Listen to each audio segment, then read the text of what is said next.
देवता का मंदिर किस जनपद में स्थित है? कौन सा मंदिर? चौमू देवता का मंदिर किस जनपद में स्थित है? तो ये हमारा पिथौरागढ़ जनपद में स्थित है। कौन सा मंदिर? चौमू देवता का मंदिर। पिथौरागढ़ के अन्य मंदिरों की बात करें, पताल भुवनेश्वर गुफा जो कि गंगोली हाट में एक गुफा मंदिर है। छिपला केदार मुनस्यारी व धारचूला के लोगों के लिए हरिद्वार जैसा महत्व रखता है। पिथौरागढ़ में बैरीनाग व बीनाग मंदिर नाम देवता का किसका? नाग देवता का प्रसिद्ध मंदिर है। अन्यारी देवी का मंदिर पिथौरा जनपद में स्थित है। मल्लिकार्जुन मंदिर धारचूला में स्थित है। गुरना माता मंदिर पिथौरागढ़ में है, जिसे पाषाण देवी मंदिर भी कहा जाता है। तो क्वेश्चन था कि चौमू देवता का मंदिर किस जनपद में स्थित है? तो पिथौरागढ़ जनपद में स्थित है। अगले क्वेश्चन की ओर चलते हैं। अगला आज का जो हमारा प्रश्न रहने वाला है, गढ़वाल का हुमायूं किस पवार शासक को कहा जाता है? कहाँ का हुमायूं? तो गढ़वाल का हुमायूं किस पवार शासक को कहा जाता है? तो ये प्रद्युमन शाह को कहा जाता है गढ़वाल का हुमायूं। प्रद्युमन शाह की बात करें, इनका शासनकाल हमें जो देखने को मिलेगा 1786 से लेकर 1804 तक प्रद्युमन शाह का शासनकाल देखने को मिलता है। रामी व धरणी खंडूरी भाई प्रद्युमन शाह के राज्य में मंत्री थे। हर्षदेव जोशी ने प्रद्युमन शाह के प्रतिनिधि के रूप में कुमायूं पर शासन किया, लेकिन मोहनचंद व लाल सिंह ने कुमायूं पर अधिकार कर लिया।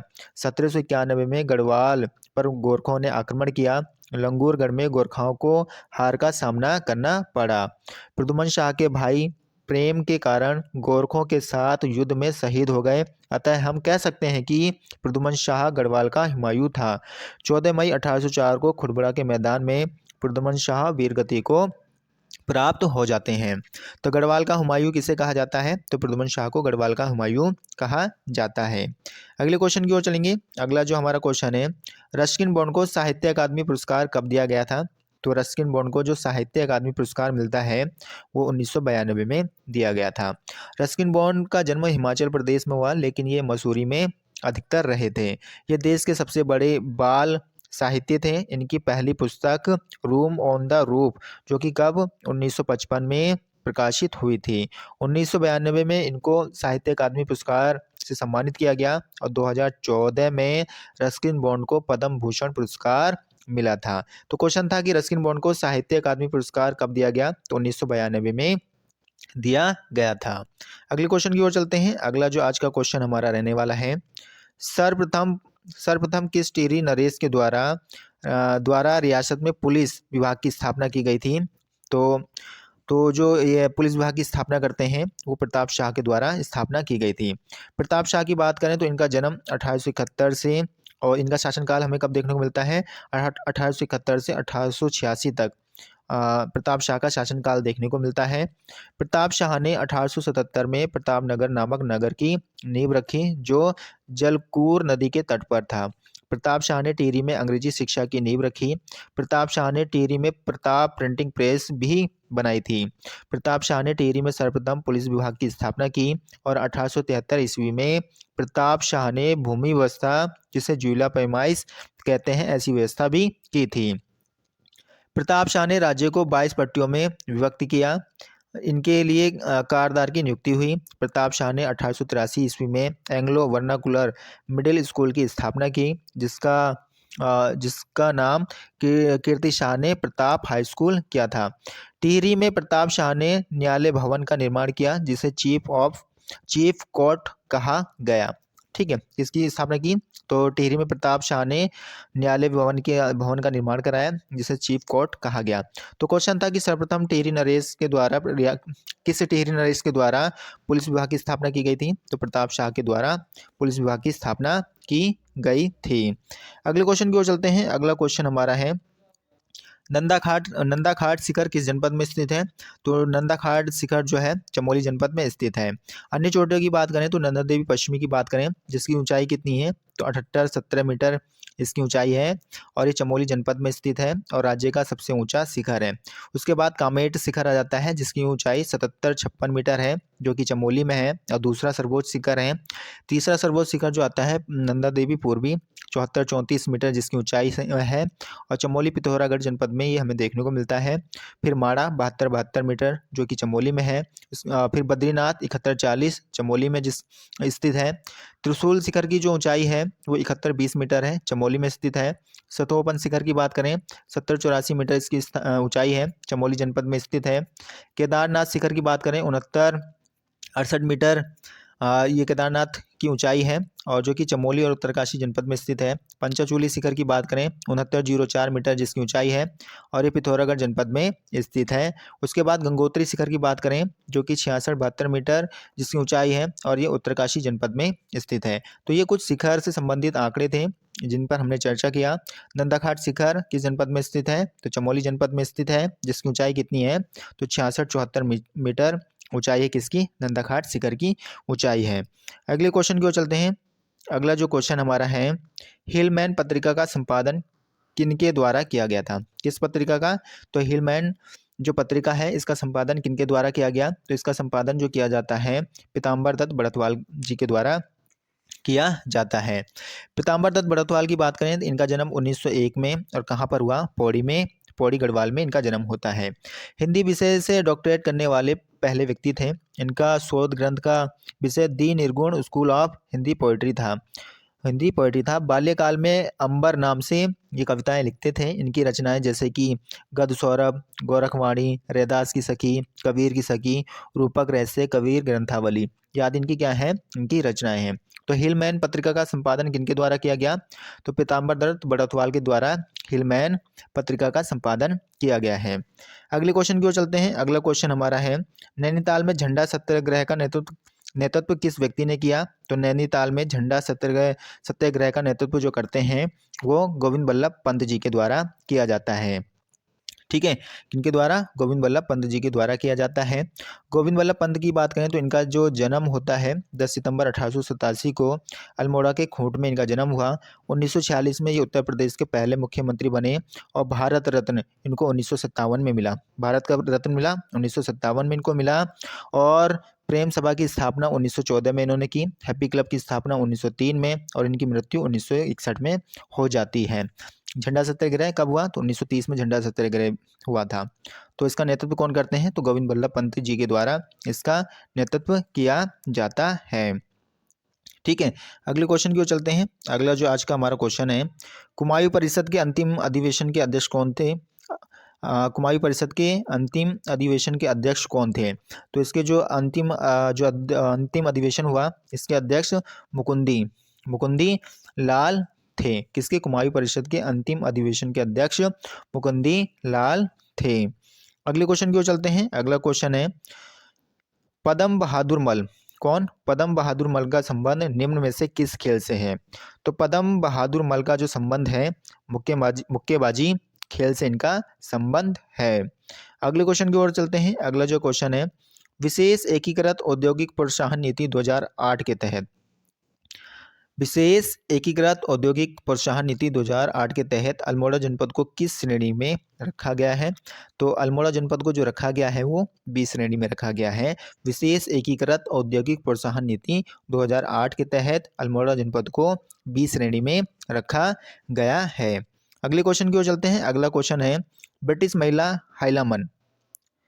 हाइलामन जो सरला बहन के नाम से प्रतिष्ठित थी, इनका मुख्य कार्य क्या था, तो इनका जो मुख्य कार्य था राज्य में स्वच्छता संग्राम का संचालन करना। क्या, राज्य में स्वतंत्रता संग्राम का संचालन करना इनका मुख्य क्या था, कार्य था। किनका, सरला बहन का, और जिनका हाइलामन नाम से भी इनको जाना जाता है। ठीक है, अगले क्वेश्चन की ओर चलते हैं। अगला जो क्वेश्चन हमारा रहने वाला है, इनमें से किस चित्रकार ने कुंवर प्रीतम शाह को चित्रकला की शिक्षा प्रदान की थी, तो किनके द्वारा प्रदान की गई थी, तो मोलाराम जी के द्वारा प्रदान की गई थी। किनको, प्रीतम शाह को। ठीक है, मोलाराम की बात करें, इनका जन्म 1743 में श्रीनगर में हुआ। गढ़वाल शैली के ये प्रसिद्ध चित्रकार थे। मोलाराम की चित्रकला शाला थी वो कहाँ पर थी, वो श्रीनगर में थी। मोलाराम हिंदी, फारसी व संस्कृत के क्या थे, अच्छे विद्वान थे। और इनकी मृत्यु कब होती है मोलाराम जी की, तो 1833 में इनकी मृत्यु हो जाती है। हिंदी को विकास प्रदान करने वाली भाषा कौन सी है, तो अपभ्रंश भाषा है जो हिंदी को विकास प्रदान करती है। इससे जो बातें याद रखनी है, पाली भाषा संस्कृत भाषा की अपभ्रंश है।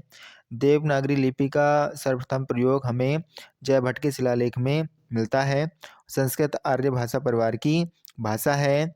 अपभ्रंश भी जो भाषा है आर्य परिवार की भाषा है। अगले सेकंड क्वेश्चन की ओर चलते हैं। सेकंड क्वेश्चन क्या हमसे पूछ रहा है, इनमें से कौन सा शब्द एकत्र का विलोम शब्द है।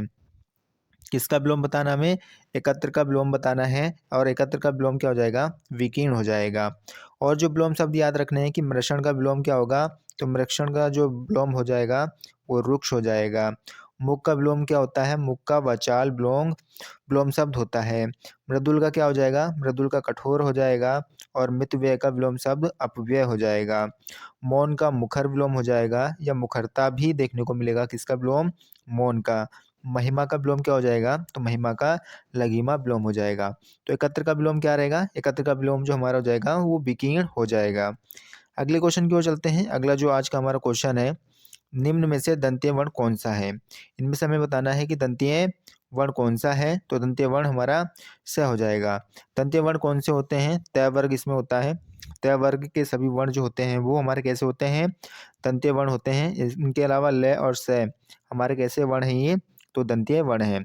श की बात करें तो स हमारा कैसा वर्ण है, तो इसे महाप्राण वर्ण भी स को कहा जाता है। महाप्राण वर्ण कौन होते हैं, तो प्रत्येक वर्ग का दूसरा चौथा वर्ण क्या होता है, हमारा महाप्राण वर्ण कहलाते हैं। स हमारा कैसा वर्ण है, तो स हमारा अघोष वर्ण भी है। अघोष वर्ण जो होते हैं प्रत्येक वर्ग का पहला दूसरा वर्ण जो होता है वो अघोष वर्ण होते हैं। मूर्धन्य वर्ण की बात करें तो ट हमारा कैसा है, तो मूर्धन्य वर्ण है। और इसके अलावा कौन कौन से और अक्षर व्यंजन शामिल होते हैं, तो ऋषि शामिल होता है, र शामिल होता है और स, ये कैसे होता है हमारे, तो ये हमारे मूर्धन्य वर्ण होते हैं। है की बात करें, है हमारा कैसा है, तो है हमारा जो है इसमें कंठीय वर्ण है। कैसा वर्ण है तो कंठीय वर्ण है। इसके साथ साथ है हमारा ऊष्म संघर्षी व्यंजन है। और है हमारा काकल्य वर्ण भी है। और ये सघोष वर्ण भी है और महाप्राण वर्ण भी है। प की बात करें तो प हमारा कैसा वर्ण है, तो प हमारा ओष्ठ्य वर्ण है जिसमें प वर्ग शामिल है। तो प वर्ग के सभी अक्षर हमारे कैसे होते हैं, तो ये ओष्ठ्य वर्ण होते हैं। और ओष्ठ्य वर्ण कौन से होते हैं, तो ऊ होता है और दीर्घ ऊ, ये हमारे कैसे हैं, तो ओष्ठ्य वर्ण है। प हमारा अल्पप्राण वर्ण है और अघोष वर्ण है। अल्पप्राण वर्ण कौन से होते हैं, तो प्रत्येक वर्ग के पहला तीसरा और पांचवा जो वर्ण होता है वो हमारा कैसा होता है, तो वो हमारा अल्पप्राण वर्ण होता है। तो इसमें जो क्वेश्चन पूछा गया है, इसमें क्वेश्चन पूछा गया है कि निम्न में दंतीय वर्ण कौन सा है, तो श हमारा क्या है, दंतीय वर्ण है। अगले क्वेश्चन की ओर चलेंगे। अगला आज का जो हमारा क्वेश्चन रहेगा कि वर्तमान हिंदी का खड़ी बोली नाम किस कारण पड़ा। ठीक है, वर्तमान हिंदी का खड़ी बोली नाम किस कारण पड़ता है, तो इसमें खड़ी मात्रा का प्रयोग अधिक होता है, इसी कारण खड़ी बोली नाम इसका पड़ा है। इससे जो बातें याद रखनी है, खड़ी बोली का अर्थ है मानक हिंदी से। खड़ी बोली के प्रथम कवि कौन है, तो अमीर खुसरो थे। खड़ी बोली का प्रथम महाकाव्य प्रिय प्रिय प्रवास खड़ी बोली का प्रथम महाकाव्य है, जिसके रचयिता कौन है, अयोध्या सिंह उपाध्याय हरिऔध इसके रचयिता हैं, किसके, प्रिय प्रवास के। खड़ी बोली का सबसे अधिक प्रसिद्ध महाकाव्य कौन सा है, कमायनी है, जिसके रचयिता जयशंकर प्रसाद हैं। खड़ी बोली शब्द का सर्वप्रथम प्रयोग लल्लू लाल एवं सदल मिश्र ने किया था। तो क्वेश्चन है कि वर्तमान हिंदी का खड़ी बोली नाम किस कारण पड़ा, तो इसमें खड़ी मात्रा का प्रयोग अधिक होता है, इसी कारण इसका नाम खड़ी बोली पड़ा। अगले क्वेश्चन की ओर चलेंगे। अगला क्वेश्चन हमें जो हमारा रहेगा, निम्न में से शुद्ध शब्द बताइए। इनमें से शुद्ध शब्द कौन सा है, तो इसमें पहला हो जाएगा उज्ज्वलन। कैसा हो जाएगा हमारा, ये हमारा शुद्ध शब्द हो जाएगा। अगले क्वेश्चन की ओर चलते हैं। अगला जो हमारा क्वेश्चन है, मुझे बताओ तो तुम्हारा जन्म कब और कहाँ हुआ था। वाक्य का भेद है, तो इस वाक्य का क्या भेद हो जाएगा, तो ये कैसा वाक्य है ये हमारा, तो ये जो हमारा वाक्य हो जाएगा मिश्र वाक्य हो जाएगा। कैसा हो जाएगा, मिश्र वाक्य हो जाएगा। मिश्र वाक्य किन्हें कहते हैं, जिन वाक्यों की रचना एक से अधिक उप वाक्यों से की गई हो, जिसमें एक मुख्य या प्रधान उपवाक्य हो, उसे मिश्र वाक्य कहते हैं। ये जो इनमें शब्द देखने को मिलेंगे, जो दो वाक्यों को यानी दो उपवाक्यों को जोड़ने का कार्य जो करेगा, जैसे कि जो, जिसे, ठीक है, जिसने, तो, तब, तथापि, यद्यपि, क्योंकि, इसलिए, कि, जो आदि शब्दों से क्या होंगे, दो उपवाक्य शब्द जुड़े होंगे, तो वो कैसा वाक्य हो जाएगा, वो हमारा मिश्र वाक्य हो जाएगा। ठीक है, तो मुझे बताओ तो तुम्हारा जन्म कब और कहाँ हुआ था? तो ये वाक्य का कौन सा वेद है? तो ये वाक्य का मिश्र वाक्य है। कैसा वेद है ये? मिश्र वाक्य है ये। अगले क्वेश्चन की ओर चलते हैं। अगला जो हमारा क्वेश्चन रहेगा, यह मकान मेरे भाई का है, रेखांकित पद है। ठीक है, यह मकान मेरे भाई का है, तो रेखांकित पद है, यानी यह। ठीक है, यह कैसा पद है? रेखांकित पद। तो ये संकेतवाचक सर्वनाम विशेषण है। कैसा है? संकेतवाचक सर्वनाम विशेषण है। ये क्या कर रहा है अभी? तो एक संकेत कर रहा है, ये मकान मेरे भाई का है। तो यह पूछा गया है, ये कैसा रेखांकित पद है? तो ये संकेतवाचक विशेषण है। विशेषण के वेद कितने होते हैं? तो विशेषण के 4 वेद हमें देखने को मिलते हैं। संकेतवाचक विशेषण की बात करें तो पुरुषवाचक और निजवाचक सर्वनाम आप, अपना, अपने आप आदि शब्दों को छोड़कर अन्य सभी सर्वनाम संज्ञा के आगे लगकर संकेत वाचक विशेषण बनाते हैं। अगले क्वेश्चन की ओर चलते हैं। अगला जो हमारा क्वेश्चन रहेगा, तब तद्भव शब्द बने होते हैं। तो तद्भव शब्द जो बने होते हैं वो किससे बने होते हैं? संस्कृत शब्दों में कुछ बदलाव से ये बने होते हैं। क्या? तद्भव शब्द। तद्भव शब्द की बात करें तो तद्भव शब्द दो शब्दों तत् प्लस भय भव से मिलकर बना है, जिसका अर्थ है उससे, यानी संस्कृत से जो उत्पन्न होते हैं। अतः सरल भाषा में कहें तो जो संस्कृत भाषा के वह शब्द जो कुछ परिवर्तन के साथ हिंदी भाषा में ले लिए गए हैं, वह सभी शब्द तद्भव शब्द कहलाते हैं। जैसे कि अमोल का क्या हो जाएगा? तत्सम अमूल्य हो जाएगा। और आमिष का जो तत्सम होगा अमृत होगा। अंगरखा का तत्सम क्या हो जाएगा? अंगरक्षक हो जाएगा। और अंगीठी का अग्नि अग्निष्ठिका हो जाएगा। और अक्षत का अक्षत हो जाएगा। तो ये तद्भव तत्सम शब्द हैं। ठीक है, आगे अगले क्वेश्चन की ओर चलेंगे। अगला जो हमारा क्वेश्चन रहेगा, अति का भला बरसना, अति की भली न धूप। ठीक है, तो इस लोकोक्ति का अर्थ क्या होगा? ये हमसे पूछा गया है। तो इसका जो अर्थ हो जाएगा, किसी भी बात या वस्तु का अधिक होना ठीक नहीं। तो इसका क्या हो जाएगा? हमारे इस लोकोक्ति का अर्थ हो जाएगा, अति का भला न बरसना, अति की भली न धूप। ठीक है, तो किसी भी बात या वस्तु का अधिक होना ठीक नहीं होता। इसका ये क्या हो जाएगा? हमारा अर्थ हो जाएगा। अगले क्वेश्चन की ओर चलेंगे। अगला जो हमारा क्वेश्चन है, इनमें से किस लिपि को लोक नागरी लिपि कहा जाता है? तो किस लिपि को कहा जाता है? तो देवनागरी लिपि को कहा जाता है। क्या? लोक नागरी लिपि। देवनागरी लिपि का सर्वप्रथम प्रयोग गुजरात राज्य में माना जाता है। लिपि भाषा लिखने के लिए प्रयुक्त चिन्हों के व्यवस्थित रूप को लिपि कहते हैं। राजभाषा आयोग का गठन कब हुआ? तो राजभाषा आयोग का गठन 1955 में हुआ है। ठीक है, पाली भारत की प्रथम देश भाषा है। इसे सबसे पुरानी प्राकृत भाषा भी कहते हैं। ठीक है, तो ये पूछा है कि लोक नागरी लिपि किसे कहा जाता है? तो देवनागरी लिपि को कहा जाता है। अगले क्वेश्चन की ओर चलते हैं। अगला है हमारा, लड़का का गढ़वाली शब्द होगा। ठीक है, लड़का का गढ़वाली शब्द क्या हो जाएगा? तो नोनियाल हो जाएगा गढ़वाली शब्द। और नो इससे का गढ़वाली शब्द हमें लड़ीक भी देखने को मिलता है। भूला किसे कहा जाता है? भूला छोटे भाई को गढ़वाली भाषा में कहा जाता है। कैजियान औरत को कहा जाता है गढ़वाली में। और भेना जीजा को कहा जाता है गढ़वाली में। तो लड़का का गढ़वाली शब्द क्या होगा? तो नोनियाल हो जाएगा। ठीक है, अगले क्वेश्चन की ओर चलते हैं। अगला जो आज का हमारा क्वेश्चन रहेगा, तुलसीदास की निम्न में से कौन सी रचना जो अवधी भाषा में लिखित है? ठीक है, तो जो अवधी भाषा में लिखित है तुलसीदास जी की, वो कौन सी रचना है? तो रामचरितमानस है। और जो अवधी भाषा में लिखी गई है तुलसीदास जी के द्वारा। तुलसीदास जी की बात करें तो ये भक्ति काल के कवि हैं। उनकी जो प्रमुख रचनाएं हैं, जैसे गीतावली, कवितावली, जानकी मंगल, विनय पत्रिका, दोहावली। और इनको गोस्वामी एवं अभी क्या कहा गया है? अभिनव वाल्मीकि भी कहा गया है कि इनको तुलसीदास जी को कहा गया है। तुलसीदास जी के बचपन का नाम क्या है? रामबोला है। और उनकी मृत्यु कब होती है? तो 1623 में इनकी क्या हो जाती है? मृत्यु हो जाती है, अस्सी घाट बनारस में। ठीक है, तो तुलसीदास की इनमें से कौन सी रचना है जो अवधी भाषा में लिखी गई है? तो रामचरितमानस है जो अवधी भाषा में लिखी गई है। और रचनाएं जो है इनकी वो ब्रज भाषा में लिखी गई हैं। ठीक है, अगले शब्द की ओर चलते हैं। अगला शब्द हमारा हो जाएगा, जिस शब्दों के अंत में ई आता है उसे क्या कहते हैं? तो उसको इकारांत शब्द कहते हैं। कैसा शब्द कहते हैं? तो उसको इकारांत शब्द कहा जाता है। यानी कि जब हम शब्द को तोड़ेंगे, जिस वर्ण से शब्द का अंत होगा वही क्या हो जाएगा हमारा, वही शब्द का भेद हो जाएगा। तो यानी ई से खत्म हुआ तो इकारांत हो जाएगा, ए से खत्म होगा तो अकारांत हो जाएगा, ओ से खत्म होगा तो ओकारांत हो जाएगा। ठीक है, तो इसमें पूछा गया है जिस शब्द के अंत में ई आता है उन्हें क्या कहते हैं, उन्हें इकारांत कहते हैं। अगले क्वेश्चन की ओर चलेंगे।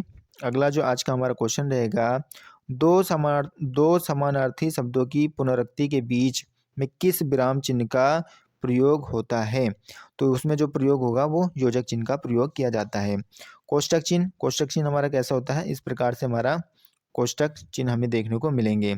अर्ध विराम चिन्ह की बात करें तो अर्ध विराम चिन्ह हमारे कौन से होते हैं, तो ये हमारे अर्ध विराम चिन्ह होते हैं, और अर्ध विराम चिन्ह होते हैं ये हमारे। और अल्प विराम चिन्ह की बात करेंगे तो अल्प विराम चिन्ह हमारे ये हो जाएंगे। ठीक है, योजक चिन्हों को समासिक चिन्ह भी कहा जाता है।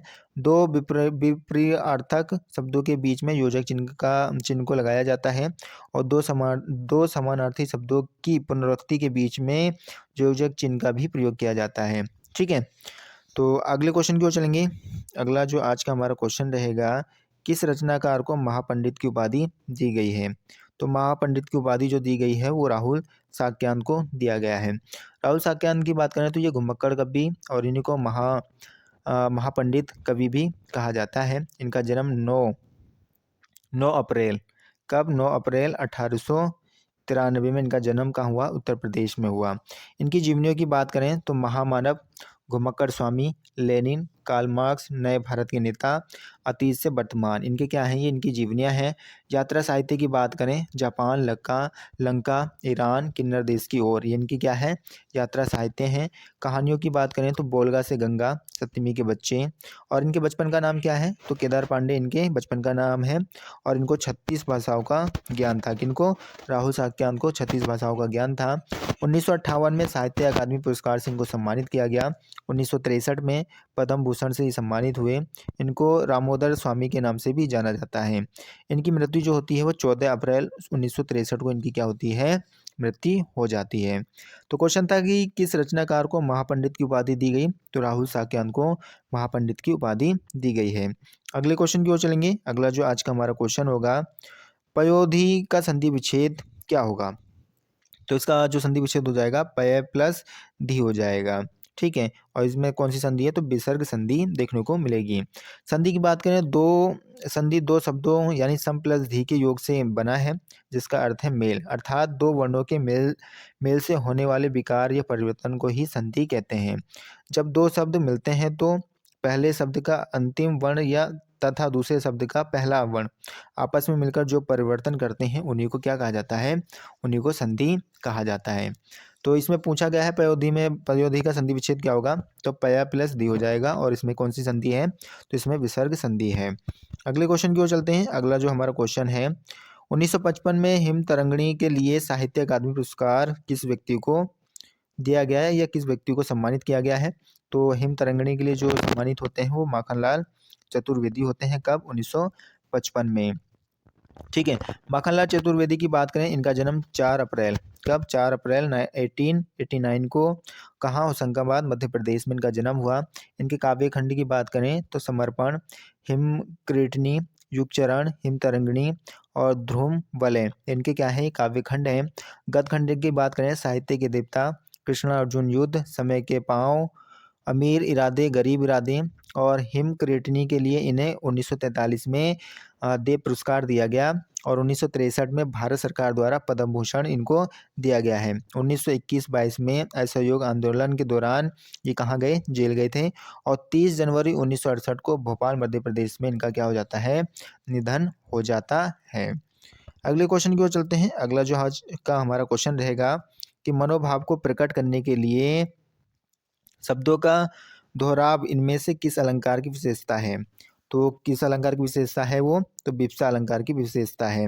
मनोभाव को प्रकट करने के लिए शब्दों का दोहराव इनमें से जो विशेषता है वो विप्सा अलंकार की क्या है, विशेषता है। ठीक है, अगले क्वेश्चन की ओर चलते हैं। अगला जो आज का हमारा क्वेश्चन रहेगा वो क्वेश्चन है कि जिस पर आक्रमण किया गया हो वाक्यांश के लिए एक उचित शब्द चुनें।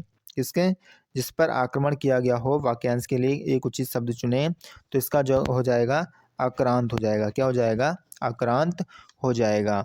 इसके अलावा जो और भी जैसे कि वाक्यांश देखेंगे हम, जो संविधान के अनुकूल हो न हो वो क्या कहलाएगा, असंवैधानिक कहलाएगा। खाने की इच्छा बुभुक्षा कहलाता है, और सफलता न मिलने पर दुखी होना क्षोभ कहलाता है। बिना फलक झपकाए निर्निमेष कहलाता है। तो ये हमें वाक्यांश भी याद रखने हैं। आज का जो अंतिम क्वेश्चन है, अगर अंतिम क्वेश्चन की बात करें, अंतिम क्वेश्चन हमारा है गोजो पर नो नी नोजो। गोजो पर नो नी जो लोकोक्ति का अर्थ क्या हो जाएगा, इसका अर्थ हो जाएगा संपत्ति से ज़्यादा प्रतिष्ठा को महत्व देना, इसका अर्थ हो जाएगा। तो आशा करूँगा आप सभी को आज की क्लास अच्छी लगी होगी। अगर आपको क्लास अच्छी लगी है, लाइक शेयर एंड सब्सक्राइब करना ना भूलें।